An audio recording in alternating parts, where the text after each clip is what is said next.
آپ جب بورنگ باتیں کریں گے نا سب لوگ جائیں گے ادھر کوئی 50-50 دیکھے گا, کوئی انور مقصود, کوئی آپ کوئی اداکار کو دیکھے گا. اور نہیں بھائی میں بور ہو رہا ہوں, اور میں بھی ہوں نا, میں بھی بور ہو رہا ہوں آپ کی ان باتوں سے, غلط باتوں سے. تو آپ خاموش ہو جائیں تو جواب ملے گا نا. آپ اب جواب میں نے دیا ہی نہیں ہے تو آپ بات مکمل نہیں آپ نے مکمل کرو جلدی سے, مکمل کرو جلدی سے بھائی.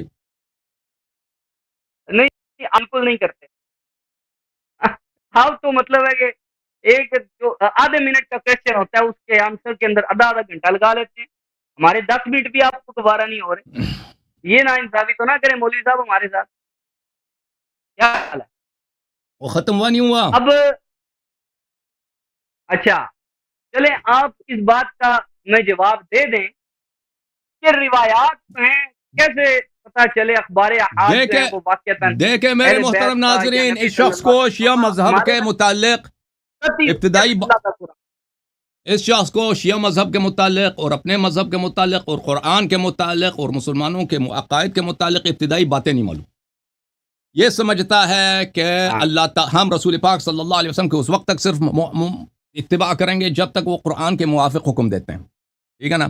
حالانکہ اللہ تعالیٰ قرآن میں کیا فرماتا ہے, وَأَطِيعُوا اللَّهَ وَأَطِيعُوا الرَّسُولَ إِن كُنتُمْ تُحِبُّونَ اللَّهَ فَاتَّبِعُونِي يُحْبِبْكُمُ اللَّهُ. اور چپ کرو, مَا آتَاكُمُ الرَّسُولُ فَخُذُوهُ وَمَا نَهَاكُمْ عَنْهُ فَانْتَهُوا. اللہ تعالیٰ نے کوئی قید نہیں لگائی قرآن. بات کرنے دینا بھائی, میں بتاتا ہوں ایک بات, میں آپ کو سنا رہا ہوں. میری بات پہلے سن لیں اس کے بعد جواب دیں. میں صرف ابھی آپ خاموش ہو گئے, تم مجھے کہا کہ بات کرو. نہیں ابھی میری باری, ابھی سنو آدھے منٹ بعد, کیونکہ آپ یہاں پہ ڈنڈی مار رہے ہیں. نبی صلی اللہ تعالی علیہ وسلم او بھائی چپ کرو, او بھائی چپ کرو, تم اپنی باری میں جو کہنا کہہ دو. چپ کرو, ابھی میری باری ہے. میں ان روایات کی بات کر رہا ہوں. او بھائی میں نے آپ کی باتیں سنی ہے نا. او بھائی اب چپ کرو. تمہیں نہ شیعہ مذہب کا پتہ ہے, تمہیں نہ اپنے مذہب کا پتہ ہے, تو نہ قرآن کا پتہ ہے, اور تجھے نہ رسول پاک صلی اللہ علیہ وسلم کی اطاعت کا پتہ ہے. یہ سمجھتا ہے کہ ہم رسول صلی اللہ علیہ وسلم کی اس وقت تک اطاعت کریں گے جب تک وہ قرآن کے موافق بولتا ہے. اور بھائی اللہ نے کوئی ایسی شرط لگائی ہے؟ رسول اللہ صلی اللہ علیہ وسلم نے اپنی ایک شرط لگائی ہے, ما آتاکم الرسول فخذوہ. او بھائی چپ کرو پلیز, پلیز چپ کرو, پلیز چپ کرو. مجھے میری بات غلط بھی ہے تو سن لو. میری بات غلط بھی ہے, تم بعد میں کہہ دینا بھائی, تم بعد میں کہہ دینا کہ آپ کا یہ جملہ غلط ہے. بھائی چپ کرو, بھی ادب سیکھو. تمہیں کیا مدارس میں یہی سکھاتے ہیں؟ او بھائی چپ کرو, دیکھو لوگوں یہ. او بھائی چپ کرو تم. ہم نے رسول پاک صلی اللہ علیہ وآلہ وسلم اللہ وَأَطِيعُوا اللَّهَ وَأَطِيعُوا الرَّسُولَ, رسول صلی اللہ علیہ وسلم کی اطاعت مطلقہ واجب ہے, چاہے ان کا حکم ایسا آ جائے جو کہ اس کی موافق قرآن میں کچھ بھی نہ ملے. ایسا حکم ہے نا کہ اس کا قرآن میں اس کے موافق کچھ بھی, پھر بھی طاعت واجب ہے. اس طرح نہیں ہے حدیث لے آؤ, اگر اس کے موافق قرآن میں آیت ہے تو طاعت کرو, اگر اس کے موافق قرآن میں آیت نہیں ہے تو طاعت نہ کرو. جو روایات انہوں نے نقل کیا ہے کہ رسول پاک صلی اللہ علیہ وآلہ وسلم نے فرمایا کہ لوگ مجھ پہ افتراء کریں گے, بلکہ انہوں نے یہ فرمایا صحابہ سے کرا, اشیاء حدیث میں تو یہ ہے, لا تکذبوا علی, مجھ پہ جھوٹی باندھے نہ باندھو, قد کثر علی الکذاب. شیعہ حدیث میں تو یہ ہے کہ رسول صلی اللہ علیہ وسلم کے زمانے میں انہوں نے خود فرمایا کہ لوگ مجھ پہ جھوٹی باندھنے والے بہت ہو گئے ہیں ان کے اپنے زمانے میں. تو صحابہ کو انہوں نے کہا کہ مجھے, یہ تو آپ کی کتب میں بھی ہے, فإنه من يكذب علي فليتبوأ مقعده من النار, جو مجھ پہ جھوٹی بات باندھتا ہے وہ جہنم جاتا ہے. دیکھو عزیزو, یہ جو انہوں نے فرمایا کہ حدیث کو قرآن پہ عرضہ کرو, وہ ان حدیث کے متعلق ہے جس پہ آپ کو شک ہو جائے, شک ہو کہ یہ حدیث صحیح ہے یا نہیں, تو اس کے ایک ویریفائی کرنے کا طریقہ یہ ہے کہ وہ کیا قرآن کے موافق ہے یا نہیں ہے. اس طرح مطلق نہیں ہے کہ دنیا میں جتنی احادیث ہیں, ٹھیک ہے نا, وہ صحیح بھی ہے, ٹھیک ہے نا, اگر وہ اس کے مطابق قرآن, یہ تو بہت ساری باتیں ہیں اسلام میں, قرآن میں اس کی حدیث آیا نہیں ہے, وہ صرف سنت میں. اگر تم یہ اس کا قائل کوئی نہیں ہے مسلمانوں میں بھائی, یہ جو اصول بتا رہی ہے یہ چھوٹے مولوی صاحب, ابھی آپ ابھی پڑھے میرے بھائی, اب واپس مدرسے چلے جاؤ. یہ اس کا قائل کوئی, اس طرح اگر آپ جو ہے نا کہ ہم صرف وہی حدیث مانیں گے, ہر حدیث کو چھوڑیں گے جس کے مطابق آیا. او بھائی چپ کر, او بھائی چپ کر, خاموش, میری باری ہے, خاموش ہو جا, خاموش خاموش خاموش خاموش, میری باری ہے. اس طرح اگر آپ شروع کر دیں نا کہ ہم وہ صرف وہ حدیث مانیں گے جو قرآن میں موجود ہے, 99% احادیث, یا کم از کم 90% احادیث یہ بخاری تمہاری مسلم کے اب مار دیں اس کے، کیونکہ اس کے قرآن میں اس کی آیا نہیں ہے. غزوہ بدر میں کیا ہوا، غزوہ احد میں کیا ہوا، پر نبی صلی اللہ علیہ وسلم نے کیا وہ سب احادیث فعلیہ احادیث قولیہ آپ کے چلے جائیں گے بھائی، بہت کم بچ جائیں گے. وہ جو قاعدہ ہے کہ تم حدیث کو قرآن پہ عرضہ کرو وہ صحیح ہے، لیکن وہ مشکوک احادیث کے لیے ہے، وہ مطلق نہیں ہے. اس کو یہ اتنا بات نہیں سمجھ آئی. اب پھر یہ کہتے ہیں کہ احادیث ہمیں واسطوں تک پہنچی، ہمیں شک ہوتا ہے. بالکل آپ کے احادیث واسطوں کے ساتھ، آپ کے احادیث سب مشکوک ہیں، آپ نے بالکل صحیح کہا ہے. یہ لوگ دیکھو عزیزو، جماعت عمریہ اور جماعت شیعہ میں فرق یہ ہے کہ یہ خبر واحد کو حجت سمجھتے ہیں، یعنی مشکوکات کو حجت سمجھتے ہیں، اور ہم صرف یقینیات کو حجت سمجھتے ہیں. ملاحظہ فرمائیے یہ کتاب ایک رسائل شریف المرتضی المجموعہ الثالثہ، یہاں پر صفحہ نمبر 309 میں ان کا باقاعدہ، یہ بہت مشہور ہے، معروف ہے شیعہ محدثین کا، یہ دین چاہے فرعیات میں ہو چاہے اصولی دین میں ہو، اس میں ظن حجت نہیں ہوتی. مرحوم سید مرتضی رحمہ اللہ کیا فرماتے ہیں؟ اعلم لا يجوز ان يتعبد اصحابنا والحال هذه ان يعملوا في الاحكام الشرعيه على اخبار الاحاد، ولا يتم على موجبات اصولهم ان يكون الاخبار التي يروونها في الشريعه معمولا عليها، وان جاز لخصومهم على مقتضى اصولهم ذلك. کہتا ہے ہم شیعوں کے لیے بالکل جائز نہیں ہے کہ ہم خبر واحد پہ عمل کریں، اور نہ ہماری شریعت میں یہ جائز ہے. مخالفین کے لیے وہ جائز ہے جنہوں نے وہ اصول بنائے کہ خبر واحد حجت ہے. ایک چیز جو خود آپ کہہ رہے ہیں مشکوک ہے، بھائی یہ خود انہوں نے بھی اعتراف کیا، ان کی پوری سنت مشکوک ہے، اسی لیے یہ کہہ رہے ہیں کہ ہمیں اتنے واسطوں کے ساتھ پہنچا، ہمیں پتہ نہیں چلتا کون سے صحیح ہے کون سے نہیں ہے. ہم قرآن میں جا کے دیکھیں، بخاری میں جو احادیث ہے، مسلم میں جو احادیث ہے، صحیح اصح الاحادیث بھی ہو نا، ابھی انہوں نے کیا کہا، خود اعتراف کیا نہیں کیا، اصح الاسانید بھی ہو تو وہ موضوع ہو سکتا ہے. ماشاءاللہ ماشاءاللہ ماشاءاللہ، سبحان اللہ، بڑی اعتراف کیا آپ نے، بڑی اعتراف کیا، بڑے کام کے اعتراف کیا. ابھی چپ رہو، چپ خاموش، میری باری ہے، چپ، میں بولنا نہیں، ابھی منہ بند کر رہا ہوں. خود کیا اعتراف کیا بھائی، صدد اصح الاسانید، کتب ان کی حدیث جھوٹی. اور بھائی تو پتہ یہ چلا کہ ان کی اصح الاسانید بھی جو ہے نا، انہوں نے خود کہا کہ احادیث اتنے واسطوں کے ساتھ ہمیں پہنچا، یہ سب مشکوک ہے. تو میرے محترم ناظرین، ان کے قرآن ان کے نزدیک مشکوک. جب میرے قرآن کے متعلق میں نے ان سے سوال کیا، جواب نہیں دیا انہوں نے، کہ ان کے پاس جواب ہی نہیں ہے. کہ آپ کے اکابر نے جب اعترافات کیے ہیں، فرمائے انہوں نے کہ قرآن میں کمی ناقص ہوئی، اور وہ خبر واحد بھی نہیں ہے، وہ خبر متواتر معنوی ہے، اور قرآن کے 7 حروف میں سے 6 حروف عثمان صاحب نے جلا دیے ہیں، وہ بھی متواتر ہے. جب یہ سب قرآن آپ کے نزدیک مشکوک، احادیث آپ نے تو خود الحمدللہ رب العالمین اعتراف کر دیا مشکوک، آپ کا دین ہی مشکوک ہے. ہمارے نزدیک میرے محترم ناظرین، ہمارے نزدیک ہمارے جو احادیث ہیں الحمدللہ رب العالمین، ہمارے محدثین نے بڑے محنت کیے ہیں، اس مطلب میں بہت سارے مواد لکھے ہیں. ہمارے مذہب میں خبر واحد حجت نہیں ہے، ہمارے مذہب میں وہ احادیث حجت ہیں جو کتب اصلیہ میں لکھی گئی ہیں، جو ائمہ طاہرین علیہ السلام کے زمانے میں لکھی گئی ہیں، ائمہ اطہار علیہ السلام پہ عرضہ کی گئی ہیں. ائمہ اطہار علیہ السلام نے شیعوں کو حکم دیا کہ احادیث پہ عمل کرو. انہی کتب کے روح سے کتاب کافی لکھی گئی ہے، کتاب ملا حضر الفقی لکھی گئی ہے، تہذیب استبصار، کتب شیخ صدوق وغیرہ، کتاب بصائر الدرجات، کتاب احمد ابن خالد ابن محمد برقی وغیرہ وغیرہ لکھی گئی. یہ شیعہ مذہب کے سے یہ بہت واضح ہے، شیعہ مذہب کے احادیث کے متعلق یہ بہت مشہور ہے. اور ہمارے احادیث اکثر کئی طرق سے مروی ہیں، اور کئی کتب میں ہوتے تھے. اصحاب ائمہ علیہ السلام سب، زرارہ، محمد ابن مسلم، یونس ابن عبد الرحمن، فلان فلان فلان فلان، یہ سب مؤلف تھے. یہ ابو ہریرہ کی طرح نہیں ہے، انس ابن مالک کی طرح نہیں ہے، زید ابن ارقم کے، ابو بکر عمر کی کوئی کتاب ہی نہیں ان کا. ان سے تابعین نے سنا، ان کے حافظے میں جو رہا، تابعین کے حافظے میں جو رہا، اس لیے آپ کو ابھی شک ہو رہا ہے. یہ آپ نے جو کہا ہے کہ آپ کے کتب میں صحیح سند کے ساتھ ایسے روایات موجود ہیں جو جھوٹ ہیں، میں بالکل اس کو مانتا ہوں، بالکل آپ نے صحیح فرمایا کہ آپ کے کتب میں، بخاری مسلم میں، اللہ جانتا ہے کہ یہ ایسے اسرائیلیات بخاری مسلم میں پڑھیں، ان کی سند میں ایک بھی یہودی نہیں ہے. بس مزے کی بات یہ ہے، ایسے اسرائیلیات بخاری مسلم میں موجود ہیں، ان کی سند میں ایک بھی یہودی نہیں. اب کیسے یہ سند ان کی بنا دی ہے بخاری نے، اللہ جانتا ہے، میں نہیں جانتا. ایسے اباطیل ان کے کتب میں بہت ہیں، ساسانید سب کے سب صحیح، وہ روایات ان کے باطل.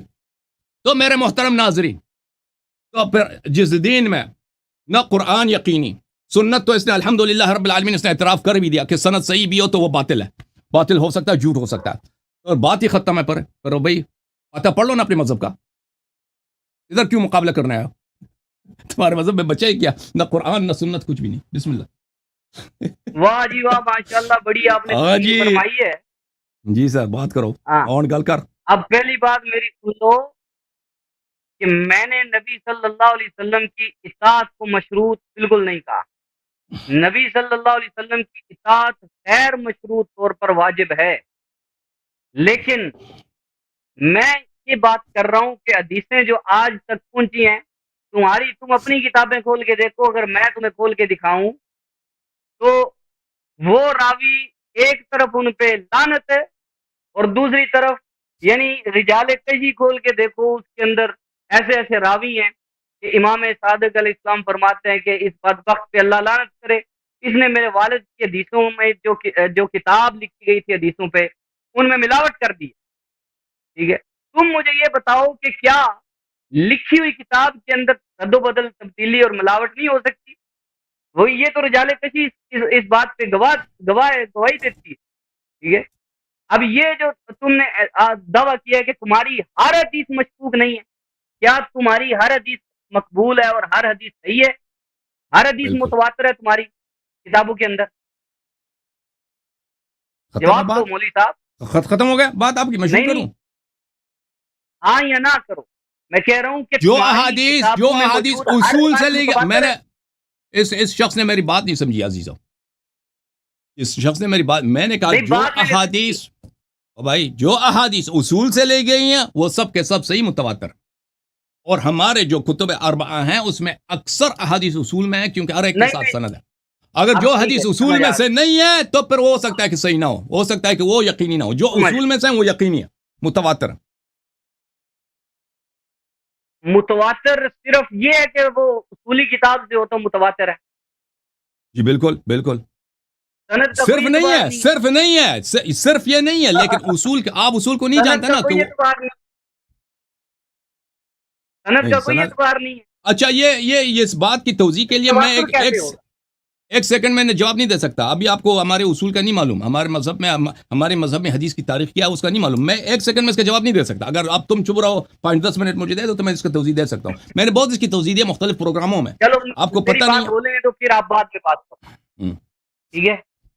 میری بات ہو لینے دو، پھر آپ جہاں بعد تک میں بات اصحاب کی کرنا۔ لعن کی بات ہے، ابھی آپ نے اصحاب کی لعن، اس کا بھی میں ابھی ابھی جواب دے دوں کیونکہ آپ رک گئے ہیں، تو اس کا جواب بھی سن لو۔ وہ تقیہ کے طور پہ تھا، نہیں، اور وہ میں بات اس کے کر رہا ہوں احادیث خود کیا کہ رجال طور پہ کتب کے رجال میں موجود ہے کہ امام علیہ السلام نے فرمایا کہ میں ہم آپ کی جان بچانے کے لیے دوسروں کے سامنے ہم آپ کو برا بلا کہتا ہوں تاکہ لوگ آپ کو قتل نہ کریں۔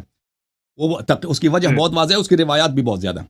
اور جہاں تک آپ نے کہا کہ ابو الخطاب نے کتب حدیث میں ملاوٹ کیا، تو وہ امام علیہ السلام کو اسی زمانے میں پتہ تھا، ان کو پتہ تھا کہ کس کتاب میں اس ملعون نے ملاوٹ کیا، ٹھیک ہے نا؟ وہ حذف اسی زمانے میں وہ حذف ہو گئی ہیں، اس طرح نہیں ہے۔ ایک شخص جو ملعون ہوا، ائمہ طاہرین علیہ السلام نے اس کو لعنت کیا، بعد میں وہ سارے پھر ایسا نہیں ہے کہ راوی پھر ائمہ علیہ السلام چپ رہے، محدثین اصحاب ائمہ علیہ السلام چپ رہے، پھر اسی کتاب کو ان لوگوں نے پھر نقل بھی کیا۔ وہ کتابیں اسی وقت تصفیہ کی گئی ہیں، صاف کی گئی، ملاوٹی احادیث اسی وقت ان میں سے نکال لی گئی ہیں۔ اوکے، تمہیں شیعہ اصول حدیث کا پتہ بھی نہیں ہے۔ شیعہ اصول حدیث اور آپ کے اصول حدیث میں زمین آسمان کا فرق ہے۔ میں بات کر رہا ہوں کہ ابھی آپ نے کہا کہ یہ کہتے ہیں کہ جو کتاب اللہ کے موافق ہو وہ نبی علیہ السلام کی وہاں پہ اطاعت کرنی ہے۔ پہلی بات یہ میں کہہ دوں کہ میں نے حدیث کی روشنی میں یہ بتا دیا آپ کی کتابوں سے کہ وہ نبی صلی اللہ علیہ وسلم کی حدیث ہو ہی نہیں سکتی جو کتاب اللہ کے موافق نہ ہو، یعنی کتاب اللہ کے مخالف ہو، وہ حدیث نبوی ہو ہی نہیں سکتی، کیونکہ وحی کے اندر تضاد نہیں ہو سکتا۔ اگر قرآن وحی ہے، حدیث نبوی بھی وحی ہے، جو وحی کے اندر تضاد سمجھے اور کہے کہ کتاب اللہ کے موافق نہ بھی ہو تب بھی مانیں گے۔ وہی کتاب اللہ کے موافق ہونے کی شرط خود نبی علیہ السلام نے لگائی ہے، تمہاری کتابوں سے روایت میں نے پیش کی ہے۔ اور دوسرا یہ کہہ رہے کہ روایت جب مشکوک ہو جائے اس میں دیکھنا ہو صحیح ہے یا نہیں صحیح۔ کتاب یہ جو آپ کی کتابوں سے میں نے روایت کی ہے اس کے اندر تو وہ مطلق فرما رہے ہیں، نبی علیہ السلام کہتے ہیں مطلق نہیں ہے، حضور تو مطلق فرما رہے ہیں، اس کے اندر یہ تو نہیں ہے کہ شک ہو جائے گا، بلکہ حدیث کے الفاظ یہ ہیں۔ یہ میرے سامنے یہ کتاب ہے بہار الانوار، کتاب العلم، ٹھیک ہے، دوسری جلد ہے اس کتاب العلم، اور یہاں پہ حدیث ہے کہ قال رسول اللہ صلی اللہ علیہ وسلم فی حجۃ الوداع قد کثرت علی الکذابۃ وستکثر فمن کذب علی متعمدا فلیتبوأ من النار. حدیث کے الفاظ ہیں فَإِذَا أَتَاكُمُ الْحَدِيث، لفظ سننا یہ نہیں کہا کہ جب تمہیں شک ہو جائے حدیث میں، کہا کوئی بھی حدیث تمہارے پاس آئے، فَإِذَا أَتَاكُمْ، کوئی بھی حدیث تمہارے پاس آئے، کوئی بھی حدیث، فَأَعْرِضُوا عَلَى كِتَابِ اللَّهِ، اسے اللہ کی کتاب کے سامنے پیش کرو، وَمَا وَافَقَ كِتَابَ اللَّهِ، جو کتاب اللہ کے موافق ہو، وہ سنتی اور سنت متواترہ کے موافق ہو، فَخُذُوا بِهِ، وہ حدیث مان لو، وما خالف کتاب اللہ و سنتی فلا تأخذوا بہ، اور جو میری اللہ کی کتاب کے موافق نہ ہو اسے چھوڑ دو. اس کے اندر اللہ کے نبی صلی اللہ علیہ وسلم نے شک یا مشکوک ہونے کے الفاظ استعمال ہی نہیں فرمائے. یہ مولوی اللہ یاری صاحب یہاں پہ اپنا مطلب بیان کرنے کے لیے خود سے یہ الفاظ حدیث کے اندر شامل کرنے کی کوشش کر رہے ہیں. سمجھ آئیے، اس کے اندر اطلاقی طور پہ نبی علیہ السلام نے فرمایا ہے، ٹھیک ہے. پھر یہ تمہاری کتابوں میں آ کے جھوٹ ہوگا، یہ تمہاری کتابوں سے میں ثابت کر رہا ہوں، تمہاری کتابوں میں آ کے جھوٹ ہوگا، تمہاری کتابوں میں جھوٹی روایتیں ہیں، یہ تمہاری کتابیں کہہ رہی ہیں کہ یہاں پہ جھوٹی روایتیں ہوں گی. یعنی یہ دیکھو حضرت امام جعفر صادق کی روایت ہے بہار الانوار کی جلد میں سے، ان جعفر عن نبی علیہ السلام قال قرأت فی کتاب علی ان رسول اللہ قال انه سيكذب علي كما كذب على من كان قبلي وما جاءكم عني من حدیث. بس تمہارے پاس جو کوئی بندہ بھی حدیث لے کے آئے، جو کوئی ما عام ہے، اس کے اندر عموم کا معنی ہے کے لیے المطلق یجری علی اطلاق ہی قاعدہ ہے متفقہ طور پہ کہ مطلق اپنے اطلاق پہ باقی رہتا ہے جب تک کہ دلیل تقیید نہ لائی جائے. مولوی صاحب آپ کی بات یا آپ کی کسی محدث کی بات، کیونکہ آپ کا اپنا مسلک یہ ہے کہ کسی مولوی کی بات حجت نہیں ہے، آپ کی بات کیسے حجت ہو جائے گی کہ اللہ کے نبی صلی اللہ علیہ وسلم مطلق فرما رہے ہیں کہ کوئی بھی حدیث آئے اسے پرکھ لو اللہ کی کتاب کے سامنے. آپ کہتے ہیں مطلق، اللہ کے نبی کی حدیث میں الفاظ مطلق ہیں، ٹھیک ہے. فما جاءکم انی من حدیث وافق کتاب اللہ فهو حدیثی، بس جو کتاب بھی تمہارے پاس آئے اور وہ کتاب اللہ کے موافق ہو حدیث، تو بس وہ میری حدیث ہے. واما ما خالف کتاب اللہ، اور جو کتاب اللہ کے مخالف ہو فلیس من حدیثی، نبی علیہ السلام فرما رہے جو کتاب اللہ کے مخالف ہو وہ میری حدیث ہو ہی نہیں سکتی. یہ کہتے ہیں کہ انہوں نے حدیث کو مشروط کیا، میں نے نہیں حدیث کو مشروط کیا، نبی علیہ السلام نے مشروط کیا ہے. تمہاری کتاب ہے بہار الانوار ہے، میں تو وہ کھول کے پڑھ رہا تھا، اس سے پہلے میں نے اصول کافی کھول کے پڑھی، اس کا کوئی جواب نہیں آیا، صرف اپنی طرف سے آپ نے پیش کر دیا کہ وہ مطلق نہیں. میں نے کہا کہ مطلق حدیث کے الفاظ مطلق ہیں، آپ اپنی طرف سے کیسے مطلق کو مقید کر سکتے ہیں، جبکہ قاعدہ یہ ہے کہ مطلق اپنے اطلاق پہ باقی رہتا ہے. دلیل مخصص چاہیے، دلیل چاہیے جو تقیید کرتی ہو، اور دلیل بھی کم از کم یا تو قرآن ہو یا نبی علیہ السلام کی حدیث ہو. سمجھ آئیے بات کی. اب یہاں پہ آپ نے کہا کہ بعض وہ موافق نہ بھی ہوں، مخالف بھی ہوں، یعنی موافق نہ ہونا یعنی مخالف ہونا، مخالف بھی ہو کتاب اللہ کے تب بھی اس پہ عمل کیا جائے گا. یہ آپ نے اصول کہاں سے لیا؟ آپ مجھے یہ بتائیں کہ آپ یہ کون سی حدیث ہے آپ کے پاس جس کے اندر یہ کہا گیا ہو کہ حدیث کتاب اللہ کے موافق نہ بھی ہو تب بھی مانی جائے گی، تب اطاعت کی جائے گی. جبکہ میں نے آپ کے سامنے 10 نہیں، میں کہتا ہوں کہ میں 20 روایات آپ کی کتابوں سے پیش کر سکتا ہوں، اور میں نے 5 سے 7 8 روایتیں آپ کے سامنے پیش کر بھی دی ہیں کہ نبی علیہ السلام نے مشروط کر دیا ہے حدیث کو. کیونکہ بعد میں بہت سارے جو رافضی راوی ہیں، بہت سارے خارجی راوی ہیں، بہت سارے ناسبی راوی ہیں، وہ حدیثوں میں جھوٹ بولیں گے. آپ کو علم تھا اس واسطے. یہ تو آپ کی کتابیں گواہی دے رہی ہیں کہ جھوٹ ہوگا، ہماری کتابیں تو دے رہی ہیں، آپ کی کتابوں سے میں گواہی پیش کر رہا ہوں کہ جھوٹ ہے ان کتابوں میں، جھوٹ ہے ان کتابوں میں. آپ کہتے ہیں نہیں ہے، رسول اللہ کہتے ہیں ان میں ہوگا جھوٹ. اب جب جھوٹ ہوگا تو پھر علل اطلاق رکھنا پڑے گا. علل اطلاق جو ہے ہم تک پہنچی ہے وہ حجت نہیں ہے جب تک کہ ثابت نہ ہو جائے کہ رسول اللہ کے حدیث ہے. وہ ثابت کیسے ہوگی؟ تواتر سے.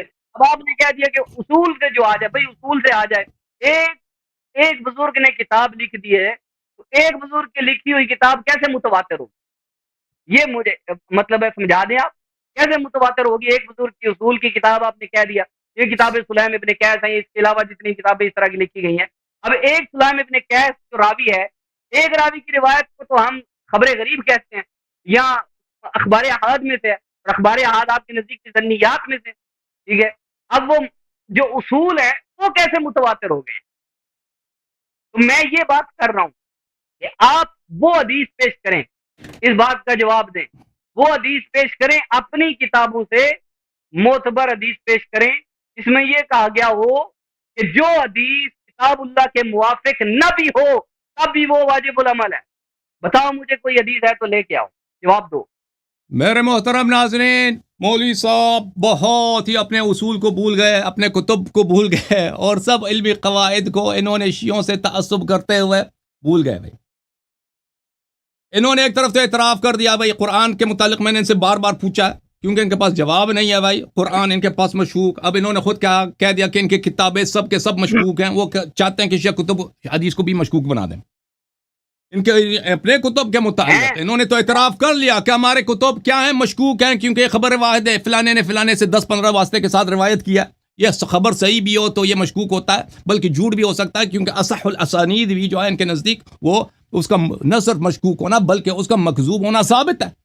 تو پھر ان کے دین کیا، یا تو قرآن ہے یا سنت ہے، یا تو قرآن یا سنت ہے. ٹھیک ہے نا بھائی، شریعت تو یہی ہے. یہ دونوں ان کے نزدیک مشکوک، ان دونوں سے تو انہوں نے ہاتھ اٹھا دیا. اب یہ کہتے ہیں کہ شیعوں کے نزدیک بھی یہی ہونی چاہیے. حالانکہ شیعوں کے نزدیک یہ نہیں ہے میرے محترم ناظرین.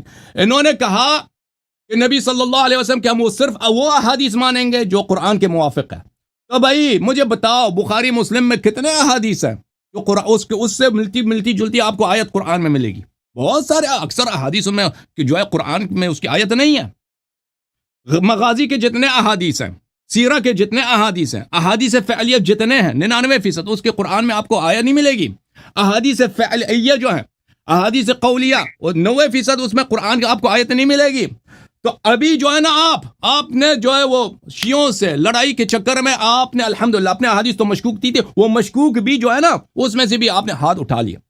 اب آپ نے کہتے ہیں کہ آپ کے ائمہ علیہ السلام نے فرمایا کہ رسول اللہ صلی اللہ علیہ وسلم نے فرمایا کہ مجھ پہ جھوٹ باندھنے والے بہت ہو گئے. اگر آپ کے پاس کوئی حدیث آ جائے فَإِذَا أَتَاكُمُ الْحَدِيث فَأَعْرِضُوهُ عَلَى كِتَابِ اللَّهِ وَسُنَّتِهِ فَمَا وَافَقَ كِتَابَ اللَّهِ وَسُنَّتِهِ فَخُذُوا بِهِ وَمَا خَالَفَ كِتَابَ اللَّهِ وَسُنَّتِهِ فَلَا تَأْخُذُوا بِهِ. آپ نے یہ حدیث کوٹ کیا نا، آپ نے کہا کہ یہ حدیث مطلق ہے، یہ حدیث مطلق ہے. تو میرے محترم ناظرین، اس شخص کو مطلق و مقید کے بنیادی اصول نہیں معلوم. او بھائی، مطلق و مقید کے بنیادی اصول آپ کو نہیں معلوم. آپ کیسے کہتے ہیں یہ حدیث مطلق ہے؟ ہاں، ملاحظہ کرو، حدیث یہ انہوں نے بحار الانوار سے کوٹ کی ہے، یہ کتاب احتجاج میں بھی ہے، بحار الانوار جلد نمبر 2 صفحہ نمبر 225. حدیث یہ ہے میرے محترم ناظرین. عن ابي جعفر الثاني في مناظرته مع يحيى ابن اكثم وسيجيء بتمامه في موضعه انه قال. حضرت امام جواد علیہ الصلوۃ والسلام نے یحییٰ ابن اکثم سے، جو جب مامون کے دربار میں وہ بہت بڑا مفتی تھا اور عالم دین تھا، ان سے مناظرہ کے دوران انہوں نے جو گفتگو فرمایا ہے، انہوں نے یہ کہا قال رسول اللہ صلی اللہ علیہ وآلہ فی حجۃ الوداع. رسول اللہ صلی اللہ علیہ وسلم نے حجۃ الوداع میں یہ فرمایا قد کثرت علی الکذابہ وستکثر. جھوٹ، جو لوگ مجھ پہ جھوٹ باندھتے ہیں، افتراء کرتے ہیں، وہ بہت زیادہ ہو گئے ہیں، اور اب زیادہ بھی آگے بھی جا کر یہ زیادہ ہو جائیں گے. تو یہ مطلق بات نہیں ہو رہی ہے. پہلے رسول پاک صلی اللہ علیہ وآلہ وسلم نے قاعدہ وہاں پہ سب کے سامنے رکھ دیا ہے کہ کون سا قاعدہ؟ کہ جھوٹے لوگ بہت ہیں، مجھ پہ احادیث وہ جھوٹے افتراء کریں گے اور اس کے بعد زیادہ ہو جائیں گے. فمن کذب علی متعمدا فلیتبوأ مقعده من النار. جو معمدن مجھ پہ افتراء کرتا ہے، جھوٹی حدیث مانتا ہے، تو وہ جہنم میں اپنی جگہ تیار کر لے. اچھا، فَإِذَا أَتَاكُمُ الْحَدِيث فَأَعْرِضُوهُ عَلَى كِتَابِ اللَّهِ وَسُنَّتِهِ. جب آپ کے پاس حدیث آ جاتا ہے تو اس کو عرضہ کرو، اس کو پیش کرو کتاب اللہ پر اور سنت پر. یہ ہر حدیث کی بات نہیں ہو رہی ہے. یہ پس منظر میں حدیث کا صدر بھی ملاحظہ کریں آپ کہ یہاں پر مکذوب احادیث کی بات ہو رہی ہے، مفترات احادیث، موضوع احادیث کی بات ہو رہی ہے. کہ وہ لوگ جو آپ کو اب کیونکہ میرے خلاف جھوٹ بولنے والے آ گئے ہیں، تو یہ لوگ جن کے پہ شک ہوتا ہے، ایک شخص کو ہم نہیں جانتے، ایک شخص غیر ثقہ ہے، ایک شخص کو ہم نہیں جانتے. بھائی کہتے میں نے فلان صحابی سے یہ سنا کہ پیغمبر صلی اللہ علیہ وسلم نے یہ فرمایا، اور بھائی وہ نا ابھی ہمیں شک ہو گیا کہ یہ شخص جھوٹ کہہ رہا ہے یا سچ کہہ رہا ہے. لیکن اگر وہ یہ ان لوگوں کی حدیث کی بات ہو رہی ہے، یہ ہر حدیث کی بات نہیں ہو رہی ہے کہ آپ پہ واجب ہے کہ ہر حدیث جو بھی حدیث آ جائے، یہ اس کی بات نہیں ہو رہی. جو بھی حدیث آ جائے آپ اس کو عرضہ کرو کتاب اللہ و سنتی پر. آپ کے علماء خود اس بات کے قائل نہیں ہے، شیعہ بھی اس بات کے قائل نہیں ہے کہ ہر حدیث کو آپ کو عرضہ کرنا پڑے گا قرآن پر. ان احادیث پر جو مشکوک ہیں ان کو دیکھنا پڑے گا، اور وہ بھی صرف قرآن پہ نہیں ہے. فَأَعْرِضُوهُ عَلَى كِتَابِ اللَّهِ وَسُنَّتِي، حدیث کو سنت متواترہ، سنت قطعیہ، سنت ثابتہ سے ملاؤ کہ بھئی یہ ہو سکتا ہے پیغمبر نے کہا. ان کے اپنے صرف کتاب پہ نہیں ہے، حدیث کو حدیث پہ بھی عرضے کا کہا. تو یہ کس حدیث کی بات ہو رہی ہے؟ حدیث وہ حدیث جس پہ ہمیں شک ہو گیا ہے، کیونکہ جھوٹے لوگ بہت ہیں. ہر حدیث کی بات نہیں ہو رہی ہے. فما وافق کتاب اللہ و سنتی فخذوا بہ وما خالف کتاب اللہ و سنتی فلا تاخذوا بہ. پر ان مشکوک احادیث میں سے جن پہ آپ کو شک ہو گیا کہ جھوٹے لوگ نقل کر رہے ہیں، آپ کو شک ہو گیا تو اس کو کتاب اللہ اور سنت پہ عرضہ کرو. اگر کتاب اللہ اور سنت حدیث نبی صلی اللہ علیہ وسلم سے موافق ہو تو اس پہ عمل کرو، اگر نہیں ہے تو عمل نہ کرو. میرے محترم ناظرین، میں اس کی ایک مثال آپ کو دیتا ہوں. اس حدیث میں تو قید واضح ہے، یعنی حدیث مطلق ہے ہی نہیں. یہ شخص کہہ رہے ہیں مطلق ہے. صدر حدیث میں اس کا قید موجود ہے کہ کذابین کہ کذب کے پس منظر میں یہ بات کہا جا رہا ہے. لیکن بعض ایسے احادیث ہیں کہ انہیں میں ملفوظ قید نہیں ہے. یہاں پہ ملفوظ، یہاں پہ منطوق، یہاں پہ مذکور قید موجود ہے اس حدیث میں.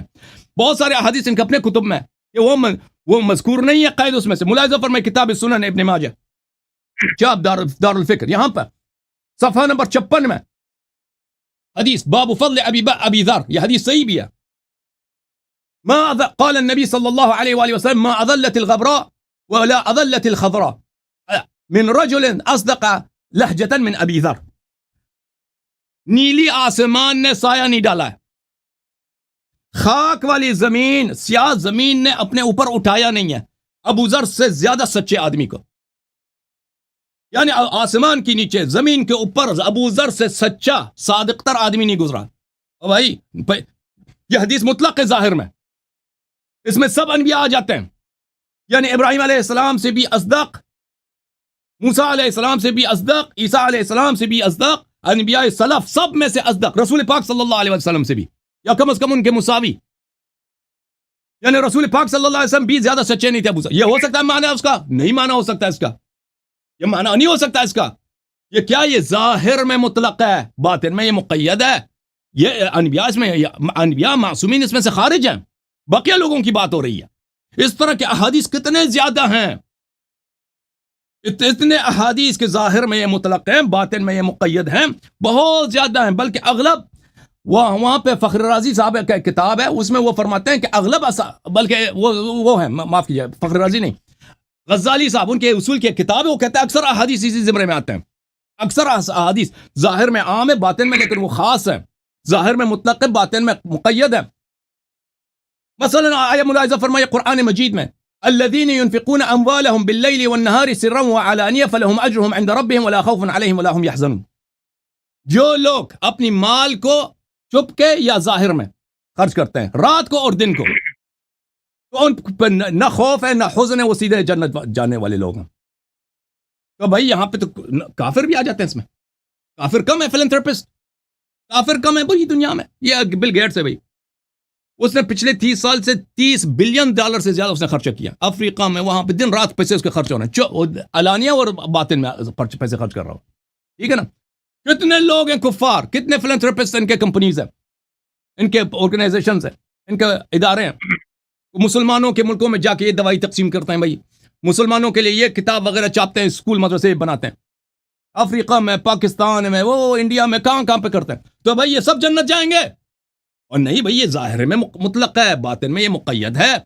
تو میرے محترم ناظرین، اس مولوی صاحب کو مطلق مقید تو مدرسے میں آپ نے سنا، جلدی میں ادھر آ گئے شیعوں سے مناظرے کے لیے، لیکن آپ بھول گئے کہ یہاں پہ ہر حدیث جو ظاہر میں مطلق ہوتا ہے وہ حقیقت میں مطلق نہیں ہوتا، اس کی قید بھی دیکھنی پڑتی ہے. یہ حدیث، بلکہ یہ حدیث ظاہر میں بھی مطلق نہیں ہے. جس حدیث کو آپ نے کوٹ کیا نا، وہ آپ کو کوئی کام نہیں دیتی. وہ حدیث، اس میں مکذوب حدیث کی بات ہو رہی ہے، سر حدیث کی بات نہیں ہو رہی. پہلی بات. دوسری بات ہے کہ اس میں قرآن، جس طرح قرآن پہ عرضے کی بات کیا، اس میں حدیث پہ بھی عرضے کی بات کی ہے. وہ آپ نے چھپا دیا اور آپ کو سمجھ بھی نہیں آئی. اچھا، اب یہ فرما رہے ہیں کہ آپ کے کتب کیسے متواتر ہو سکتے ہیں. بھائی ہمارے کتب یہ اس کو بات کو جانتے نہیں ہے کہ ہماری احادیث کیسے جمع ہوئی ہے. یہ سمجھتے ہیں جیسے ان کے کتب میں نا کہ بخاری نے فلانے سے سنا, فلانے نے فلانے سے سنا, فلانے نے فلانے سے سنا, فلانے نے فلانے سے سنا, فلانے نے فلانے سے سنا, فلانے نے ابو بکر سے سنا, ابو بکر نے رسول صلی اللہ علیہ وسلم سے سنا. تو اب ان کو شک ہو رہی ہے, ان کا حق بھی بنتا ہے, ایسی چیزیں مشکوک ہے, مشکوک ہے بھائی. رسول اللہ صلی اللہ علیہ وسلم کی حدیث ہے لَتَتَّبِعُنَّ سُنَنَ مَنْ كَانَ قَبْلَكُمْ شِبْرًا بِشِبْرًا وَذِرَاعًا بِذِرَاعٍ قالوا اليهود والنصارى قال فمن صلی اللہ علیہ وآلہ وسلم. فرمایا کہ آپ یہود النصارہ کی سنت پہ چلیں گے قدم بقدم منہ بمنہ. صحابہ نے پوچھا یہود النصارہ کی سنت پہ؟ فرمایا کہ اور کس کی؟ میرے محترم ناظرین, حضرت موسیٰ علیہ الصلوۃ والسلام کے پاس تورات اللہ کی جانب سے آیا تھا. تورات اللہ کی جانب سے آیا تھا, اس کو تورات بولتے ہیں, یہود بھی تورات بولتے ہیں, تورا بولتے ہیں, انگلش میں تورا بولتے ہیں. اور ان کی احادیث جو ہے اس کو تناخ بولتے ہیں, احادیث تناخ بولتے ہیں. تورا دو قسم کی ہے, ایک ہے ریٹن تورا, آپ جا کے دیکھ لو. جوش لوگ ہیں نا, ان کی بہت قانون ہے, ان کی فقہ ہے, ان کی بڑی کتابیں ہیں جوش, بالکل جیسے مسلمان ہیں نا, مسلمانوں کی, بلکہ مسلمانوں کی فقہ نہیں سے لی گئی ہے. ان کے بڑے علماء مدارس ہیں, ابھی اسرائیل میں ان کے بڑے بڑے مدارس ہیں, وہاں پہ ان کے مجتہدین ہوتے ہیں, مفتی ہوتے ہیں, فتوے دیتے ہیں, ان کی شریعت ہے بھائی کہ آپ ہفتے کے دن کام نہیں کر سکتے, ہفتے کے دن فلاں کھانا نہیں کھا سکتے, اس طرح لباس عورتوں پہ پہنا واجب ہے, وغیرہ وغیرہ. ان کے کھانے کا انہیں اسلام سے بہت ان کے مشابہ احکام ہے, جس طرح مسلمانوں کے ہیں, ملتا جلتا ہے. اور ان کے پاس فقہ مسلمانوں سے پہلے ان کے پاس فقہ تھا. بات یہ ہے میرے محترم ناظرین کہ حضرت موسیٰ علیہ الصلوۃ والسلام تورات لے کے آئے تھے, ان کے احادیث کو یہودیوں نے نہیں لکھا, یہودیوں نے نہیں لکھا, یہ سینہ بسینہ چلتا تھا یہودیوں میں سینہ بسینہ چلتا تھا, سینہ بس, اس کو بولتے ہیں اورل تورا. ایک ریٹن تورا اللہ کی جانب سے لے کے آئے موسیٰ علیہ السلام, ایک ہے اورل شفاہی تورات جو ہے سینہ بسینہ چلتا جاتا تھا. بعد میں کئی سو سالوں کے بعد یہود کے جو علماء تھے انہوں نے کہا یہ تو ضائع ہو جائے گا, اس طرح اس کو جمع کرتے ہیں کتاب. پھر انہوں نے کتابوں میں لکھا, اس کو کہتے ہیں تناخ. پھر یہ تناخ جو ہے یہ انبیاء بنی اسرائیل کے کلمات ہیں. پھر وہ جو ہے اسی میں سے تورا اور تناخ سے انہوں نے ایک اور چیز نکال دیا, اس کا نام ہے فقہ, اس کا نام ہے تلمود ان کے قوانین کی بات ہے. تو جماعت مخالفین بالکل جیسے پیغمبر صلی اللہ علیہ وسلم نے فرمایا کہ تم یہود کے سنت پہ چلو گے, رسول پاک صلی اللہ علیہ وسلم کے احادیث لکھنے نہیں دیا, صحابہ نے جلا دیے. وہ یاد ہے بھائی, جلا دیے. کس نے جلایا تھا احادیث کو؟ کس نے احادیث نقل کرنے سے منع کیا تھا؟ صحابہ کرام نے کیا تھا نا, خلیفہ اول خلیفہ دوم نے کیا تھا نا, احادیث نقل کرنے پہ پابندی, احادیث جلاؤ. بعد میں جا کر بخاری مسلم کے زمانے میں اصل تدوین حدیث آیا, حدیث لکھی گئی. بالکل یہودیوں کا سیرہ کام. اہل بیت علیہ السلام کے ہاں یہ نہیں ہوتا تھا. سب سے پہلا حدیث کس نے لکھا؟ خود امیر المؤمنین علیہ الصلوۃ والسلام. رسول اللہ صلی اللہ علیہ وسلم بولتے جاتے تھے, وہ لکھتے جاتے تھے. ابن ابی رافع امیر المؤمنین علیہ الصلوۃ والسلام کے صحابی, انہوں نے حدیث کی کتاب لکھی ہے. سلیم ابن قیس, انہوں نے حدیث کی کتاب لکھی, اور لوگوں نے حدیث کی کتاب لکھی ہے. اصحاب ائمہ علیہ السلام حدیث کی کتابیں لکھتے تھے, ائمہ اطہار علیہ السلام پہ عرضہ کرتے تھے, ائمہ اطہار علیہ السلام تصدیق کرتے تھے, شیعوں کو حکم دیتے کہ یہ کتابیں پڑھا کرو, اور فرماتے تھے کہ اپنی کتابوں کی حفاظت کرو, تمہیں اس کی ضرورت پڑے گی. یہ کتابیں دیکھیں میرے محترم ناظرین, جیسے یہ کہتے ہیں کہ اگر میں مثلا ایک شخص ہے سلیم ابن قیس, میرے نزدیک وہ ثقہ ہے, تمام شیعہ محدثین کے نزدیک وہ ثقہ ہے. سلیم ابن قیس, اور اس کے کتاب کی ایک طریق نہیں ہے, اس کے کتاب کے ایک سے زیادہ طریق ہے, اور وہ کتابی صورت میں ہے. وہ کہتا ہے خود میں نے لکھا, میں نے سنا امیر المؤمنین علیہ السلام سے, اور میں نے لکھا ہے, میں نے سنا ہے اور میں نے لکھا ہے. میرے محترم ناظرین, یہ ایسے چیز کہ ایک ثقہ شخص اس طرح آپ کو خبر دے, یہ بہت مختلف ہے اس حدیث سے جو کہ فلانی کہتا ہے میں نے فلانے سے سنا. اس نے 40 سال پہلے ایک جگہ پہ اس نے فلانے سے سنا تھا, اس نے 35 سال پہلے اپنے چچا زاد سے سنا تھا, اس سے یعنی 200 سال میں 5-6 آدمی آ جاتے ہیں بیچ میں کم از کم. ان دونوں میں بڑا فرق ہے. ایک شخص مجلس میں بیٹھ کر کتابت کرتا ہے حدیث کی, امام علیہ السلام سامنے بیٹھے ہیں, وہ کہہ رہے ہیں, اس سے جنابت اس طرح ہوتی ہے, وہ لکھتا جاتا ہے, حیض اس طرح ہوتی ہے, لکھتا جاتا ہے, قرآن کی تفسیر یہ ہے, وہ لکھتا جاتا ہے, ٹھیک ہے نا. اور امام علیہ السلام اس کی فرماتے ہیں کہ یہ صحیح ہے, ان پہ عمل کرو, یہ صحیح ہے, عمل کرو, یہ یقینی ہے. وہ جو تمہارا طریقہ کار ہے نا, فلانے نے فلانے سے سنا, وہ افواہیں ہیں. جیسے آپ نے خود نے کہا کہ صحیح سند بھی ہو پھر بھی وہ مشکوک ہے, بلکہ جھوٹی ہے. تو یہ آپ کی باتوں کے جواب ہے. میں سمجھتا ہوں کہ اب آپ کے پاس اب کیا کچھ ہے, باقی بچ گیا ہے, دوسروں کو باری دے دیں, بس اب ختم ہے. آپ نے قرآن سے بھی ہاتھ اٹھایا, سنت سے بھی, آپ کی سب باتیں ختم.